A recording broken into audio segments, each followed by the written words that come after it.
ওম শান্তি। আজ 18 জুন 2025 প্রাতঃমণ্ডি। ওম শান্তি। বাপদাদা মধুবন।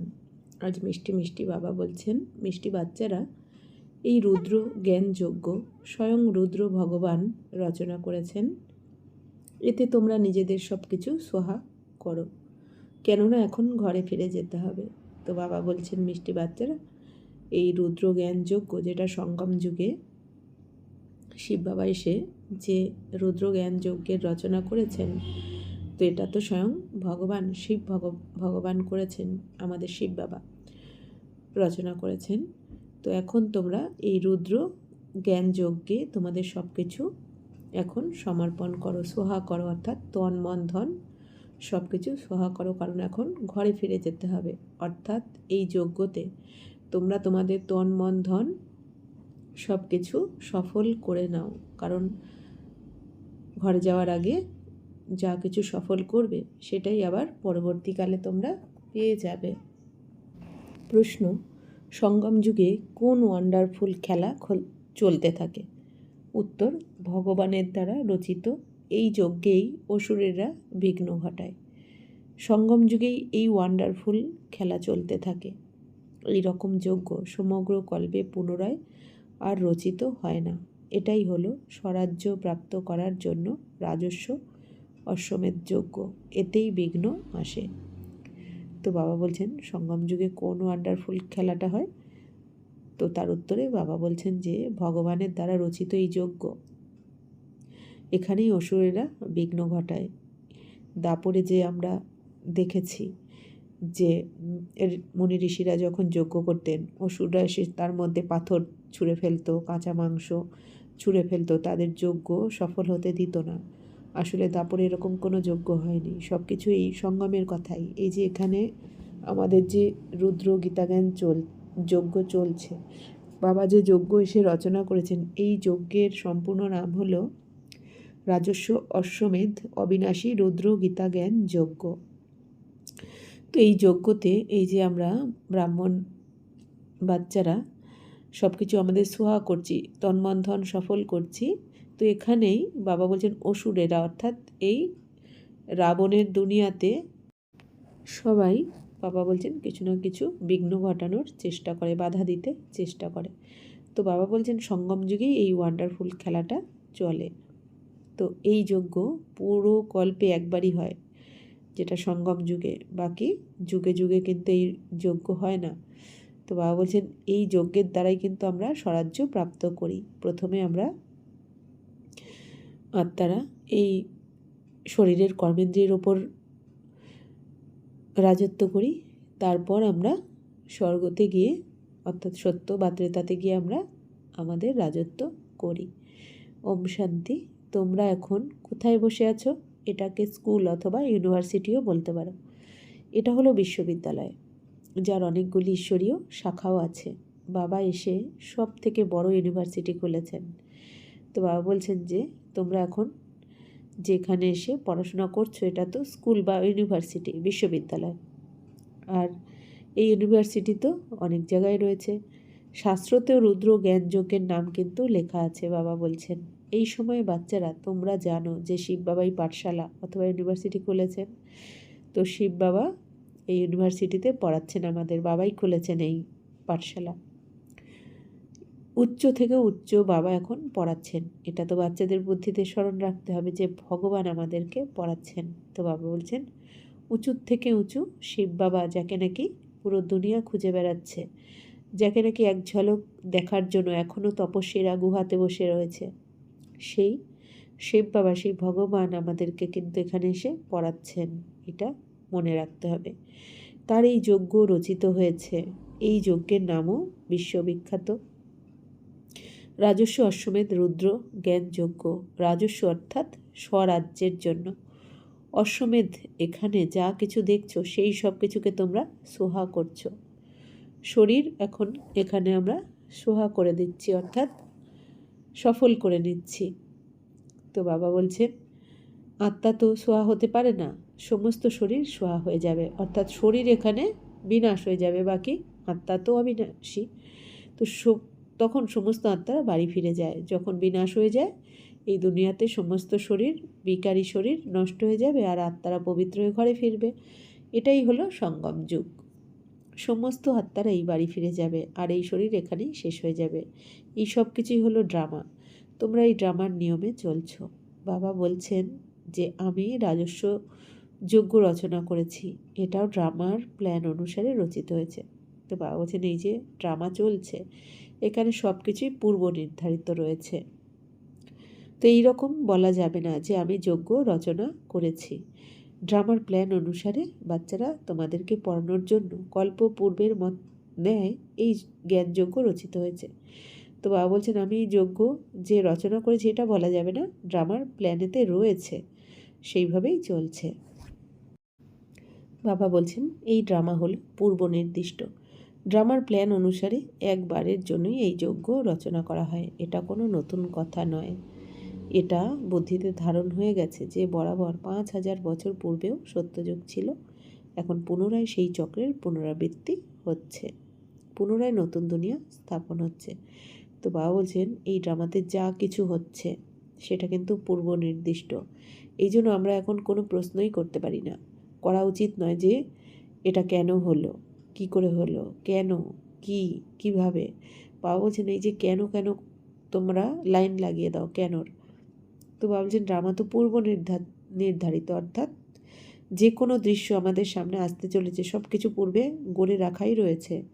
আর আমাদের কার্মিক অ্যাকাউন্ট অনুযায়ী, অর্থাৎ কর্মের গতির জ্ঞান অনুযায়ী কিন্তু আমাদের সামনে সেকেন্ড বাই সেকেন্ড যা কিছু হচ্ছে কর্মের গতির জ্ঞান অনুযায়ী যেটা আমরা করে এসেছি সেই অনুযায়ী কর্মের ফল আমাদের সামনে অটোমেটিক আসছে, যেহেতু ড্রামা পূর্ব নির্ধারিত হয়েই রয়েছে। তাই বাবা বলছেন কি যেটা হবার এখানে সেটা হবেই, আর যেটা হবার নয় কখনোই হবে না। এই জন্য প্রশ্ন করে তো কিছু লাভ হবে না। তো বাবা বলছেন এই ড্রামার প্ল্যান কিন্তু একবারের জন্যই হয়, অর্থাৎ পুরো কল্পে এই একবারই এই যজ্ঞ রচনা করা হয়।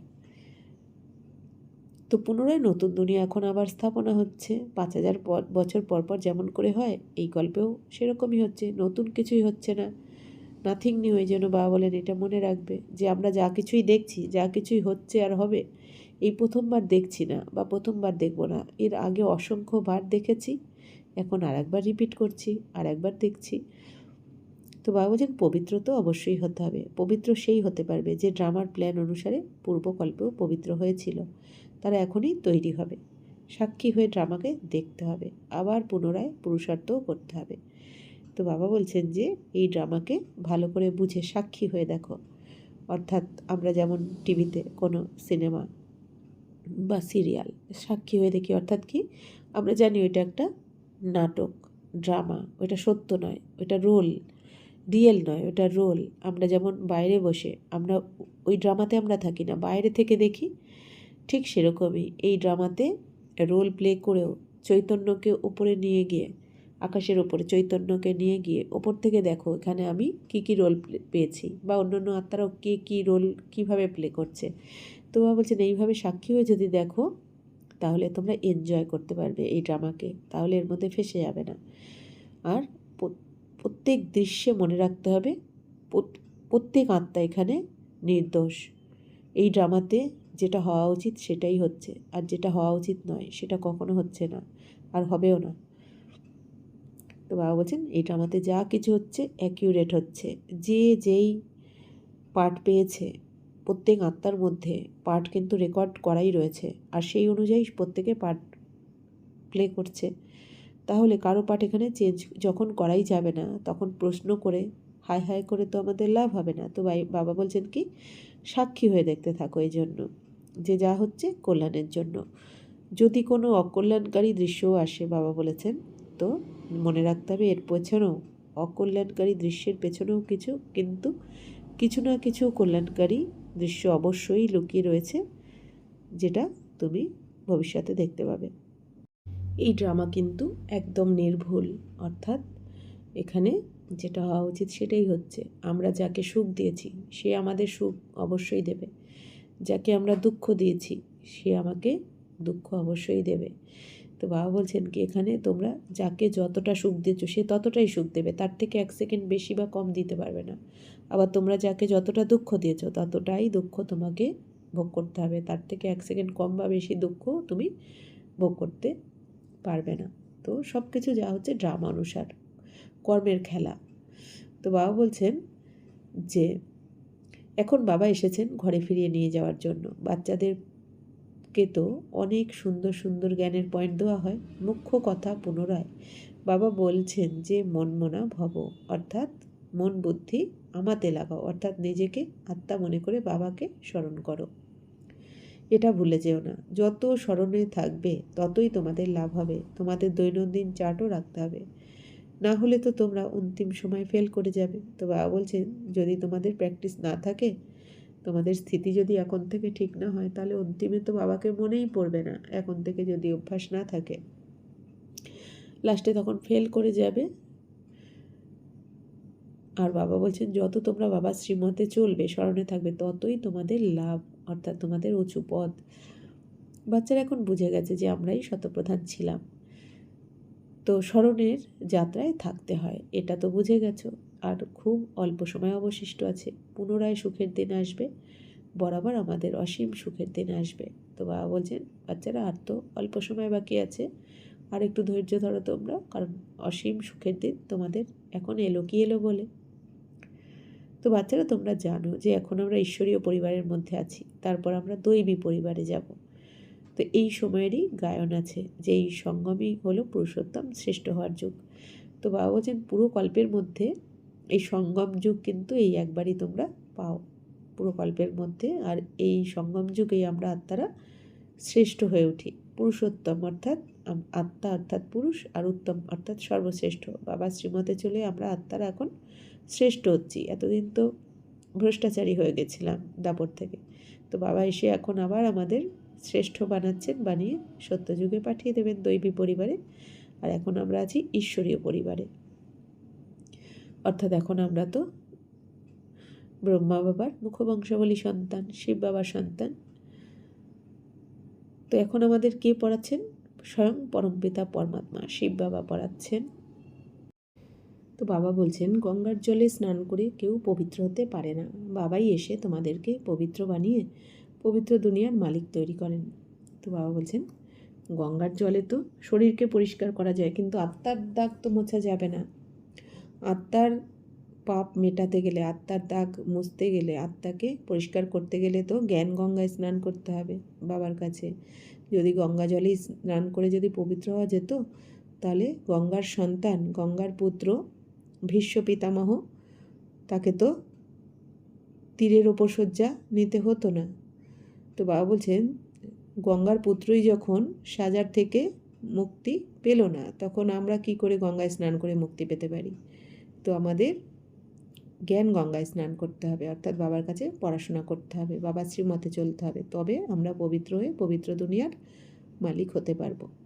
তোমরা দেখছো যে এই পতিত দুনিয়ার বিনাশ সামনে অপেক্ষা করছে, কেননা আমরা এখন বাবার হয়ে যাই, সোয়া হয়ে যাই। সবাই জিজ্ঞাসা করে সোয়া কিভাবে হবে, পুরানো সব কিছু ট্রান্সফার কিভাবে করবে। বাবা বলছেন বাচ্চারা তোমরা এই বাবাকে তো দেখছো, সাকার বাবাকে অর্থাৎ ব্রহ্মা বাবাকে, ইনি নিজে করে তোমাদেরকে শেখাচ্ছেন।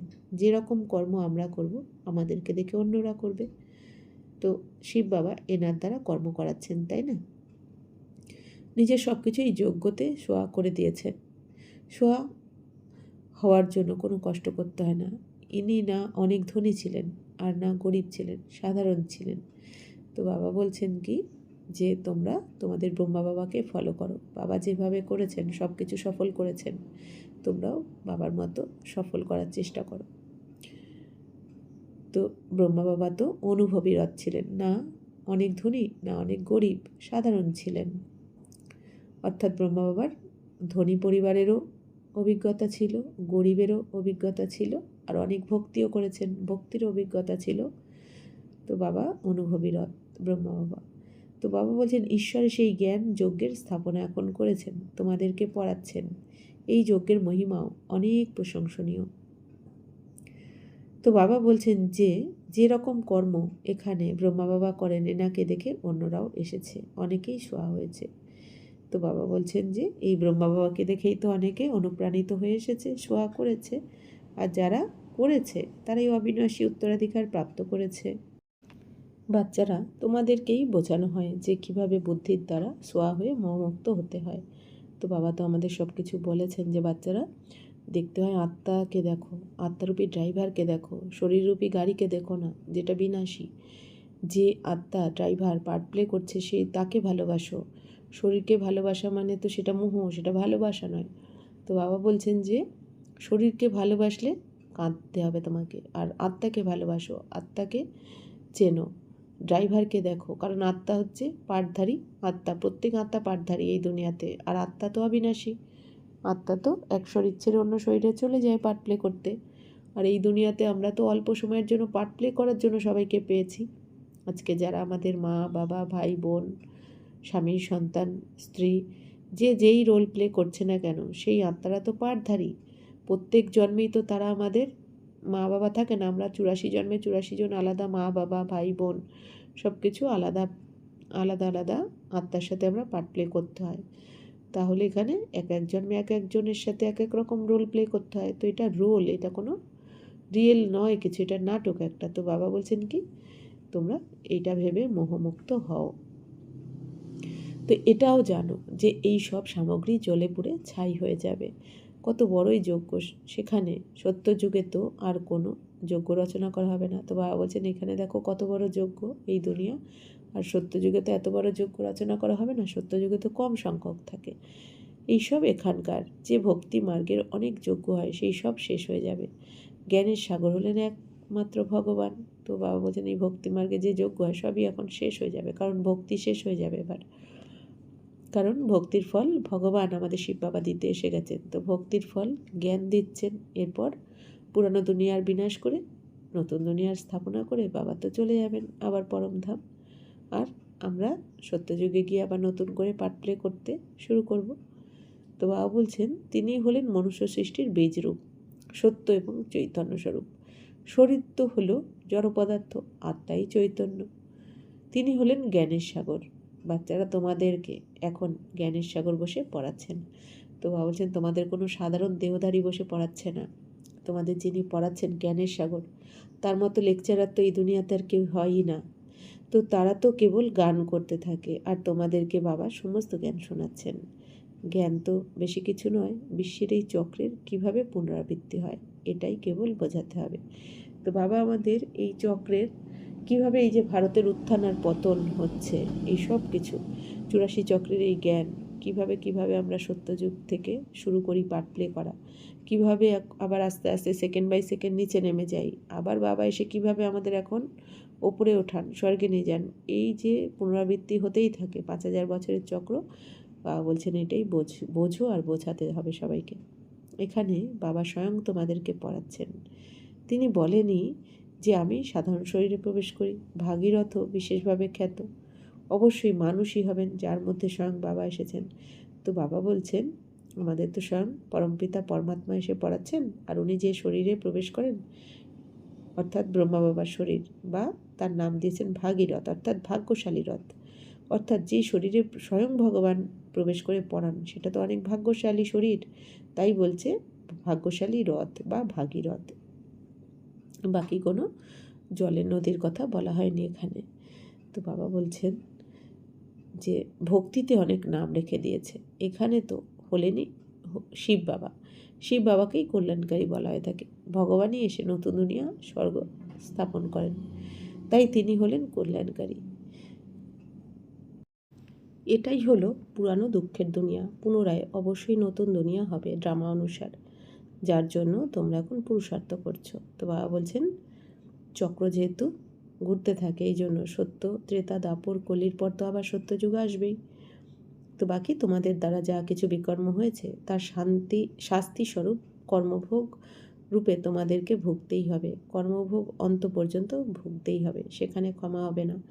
তো বাবা বলছেন যে তোমাদের যা কিছু কর্ম আছে বিকর্ম রয়েছে দাপর থেকে, তার শাস্তি স্বরূপ কর্মভোগ রূপে বাবা বলছেন কি তোমাদের তো ভুগতেই হবে। এই জন্য আমাদের জ্ঞানীযোগী হওয়া উচিত, সবসময় বাবার স্মরণে থাকা উচিত, কারণ আমরা যত বাবার স্মরণে থাকবো আমাদের বিকর্ম বিনাশ হতে থাকবে, কারণ আমাদের পাপকর্ম বিনাশ করতে হবে কিছুটা ভোগের দ্বারা আর কিছুটা যোগের দ্বারা।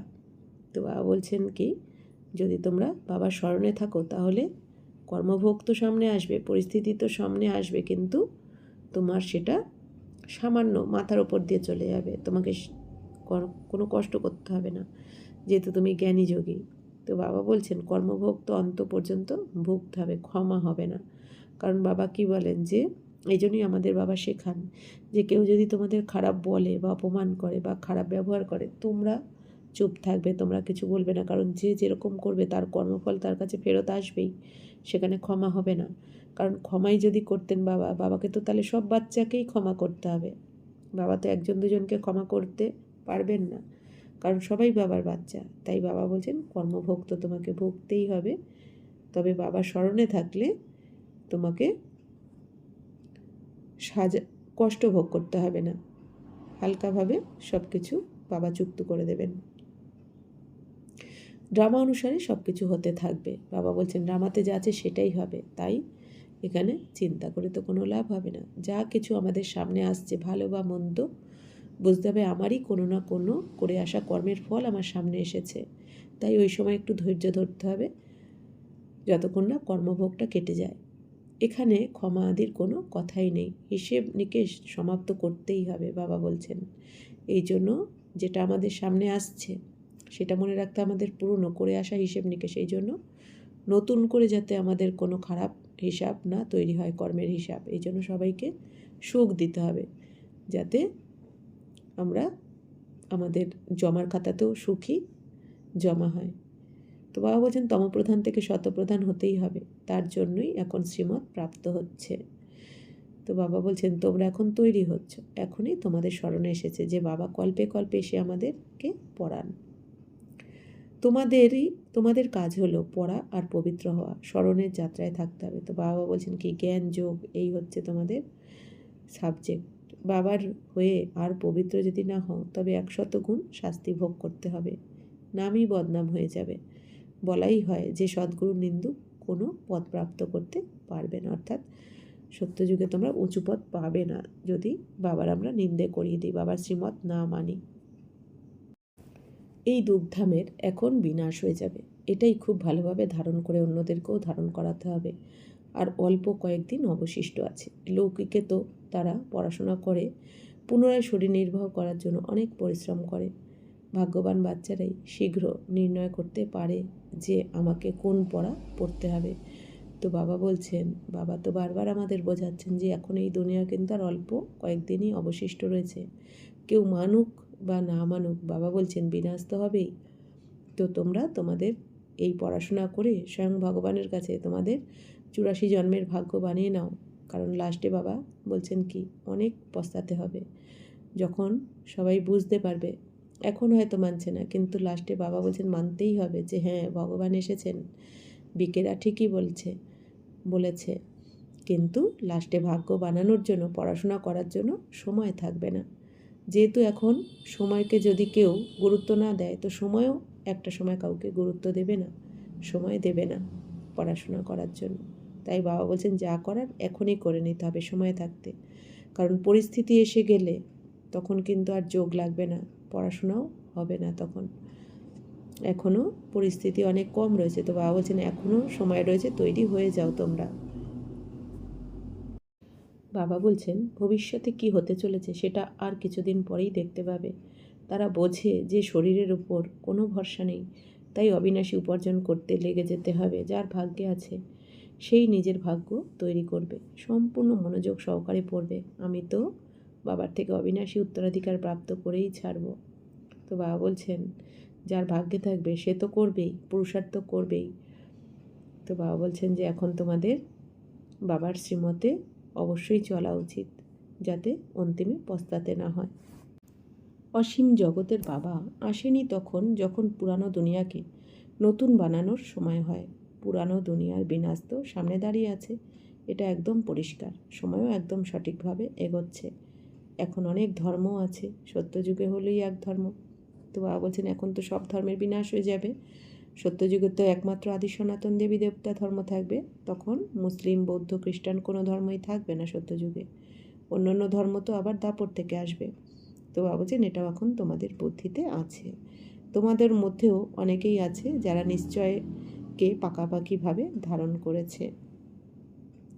তো বাবা বলছেন শরীরের ওপরে তো কোনো ভরসা নেই, তাই অল্প একটুও এই সুযোগ হাতছাড়া করা উচিত নয়। কারোর ভাগ্যে না থাকলে তো তাদের বুদ্ধিতে কিছুই ধারণা হবে না। তো বাবা বলছেন যে শরীরের ওপর তো কোনো ভরসা নেই এখন, কারণ যেহেতু অন্তিম সময় চলছে এখন। তো বাবা বলছেন এই জন্য ভগবান এসে যে ভাগ্য বানাচ্ছেন, তো এই সুযোগ কিন্তু হাতছাড়া করা উচিত নয়, তাহলে 5000 বছর অপেক্ষা করতে হবে আবার। अच्छा मीठे मीठे सिकिलदे बच्चों प्रति मात पिता बाप दादा का याद प्यार और गुड मॉर्निंग। रूहानी बाप की रूहानी बच्चों को नमस्ते। हम रूहानी बच्चों की रूहानी बाप दादा को पदम गुना नमस्ते नमस्ते नमस्ते। थैंक यू बाबा, शुक्रिया बाबा। ধারণার জন্য মুখ্য সার 1 নম্বর, সততার সাথে উপার্জন করে 21 জন্মের জন্য নিজের ভাগ্য বানাতে হবে। শরীরের ওপর কোনো ভরসা নেই, এই জন্য এই সুযোগ বিন্দুমাত্র হাতছাড়া করো না। 2, মোহমুক্ত হয়ে নিজের সব কিছু এই রুদ্র যজ্ঞে সোয়া করতে হবে। অর্থাৎ বাবা বলছেন এখন কারোর প্রতি মোহ না রেখে নিজের তন মন ধন সব কিছু এই যজ্ঞে সোয়া করো, যাতে অন্তিমে পস্তাতে না হয়। যে যখন বুঝে যাব যে সব কিছুই তো এবার চলে যাবে, তখন যাতে পস্তাতে না হয় যে কেন আমি সফল করলাম না তন মন ধন।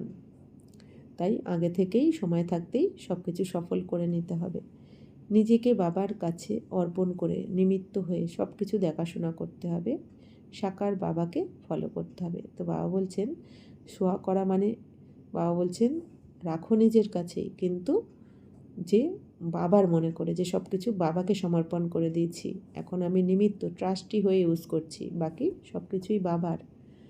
বরদান, ঈশ্বরীয় নেশায় থেকে পুরানো দুনিয়াকে ভুলে গিয়ে সর্বপ্রাপ্তি সম্পন্ন ভব। যেরকম ওই নেশা সব কিছু ভুলিয়ে দেয়, এই রকম এই ঈশ্বরীয় নেশা দুঃখের দুনিয়াকে সহজেই ভুলিয়ে দেয়।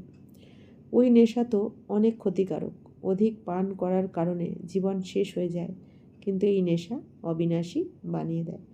বাবা বলছে এই দুনিয়ার যেমন কোনো নেশা সব কিছু ভুলিয়ে রাখে, খারাপ কোনো নেশা, তো সেরকমই বাবা বলছেন ঈশ্বরীয় নেশা কী হয়, তোমাদের দুঃখের দুনিয়াকে ভুলিয়ে দেয়। তো ওই নেশা তো অনেক ক্ষতিকারক, এই দুনিয়াতে সবাই যে নেশা করে বাবা বলছেন ওটা তো তোমার ক্ষতি করে দেয় শরীর মনের। অধিক পান করার কারণে বাবা বলছেন জীবনও শেষ হয়ে যায়, সম্পত্তিও শেষ করে ফেলে। আর বাবা বলছেন এই নেশা তো অবিনাশী, আর বাবা বলছেন পরমাত্ম নেশা তো অবিনাশী বানিয়ে দেয়, তোমার অবিনাশী ভাগ্য বানিয়ে দেয়। যারা সদা ঈশ্বরীয় নেশাতে মত্ত থাকে তারা সর্বপ্রাপ্তি সম্পন্ন হয়ে যায়। এক বাবা, দ্বিতীয় কেউ নেই, এই স্মৃতি নেশা চড়িয়ে দেয়, এই স্মৃতির দ্বারা সমর্থি এসে যায়। তো বাবা বলছেন ঈশ্বরীয় নেশাতে যদি থাকো তাহলে সর্বপ্রাপ্তিতে সম্পন্ন হয়ে যাবে তোমরা, জ্ঞান গুণ শক্তি সমস্ত খাজানাতে সম্পন্ন হবে। তো মনে রাখতে হবে এক বাবা, দ্বিতীয় কেউ নেই। আচ্ছা স্লোগান, একে অপরকে কপি করার পরিবর্তে বাবাকে কপি করো। বাবা বলছেন এই দুনিয়াতে তোমরা একজন আর একজনকে কপি করছো, কিন্তু এই দুনিয়াতে তো সবাই বিকারী, সবাই তমপ্রধান। এই জন্য একমাত্র বাবাই কি সম্পূর্ণ পবিত্র। বাবা হচ্ছেন সাগর, জ্ঞানের সাগর, গুণের সাগর, শক্তির সাগর, বাবাই সত্য। তাই কপি যদি করতে হয় বাবাকে করো, তাহলে কখনো তোমার মধ্যে খারাপ কিছু আসবে না, মিথ্যা কিছু প্রবেশ করতে পারবে না। সত্য পিতাকে স্মরণ করো, তো তুমিও সৎ থাকবে, তুমিও সত্যই হবে। ওম শান্তি।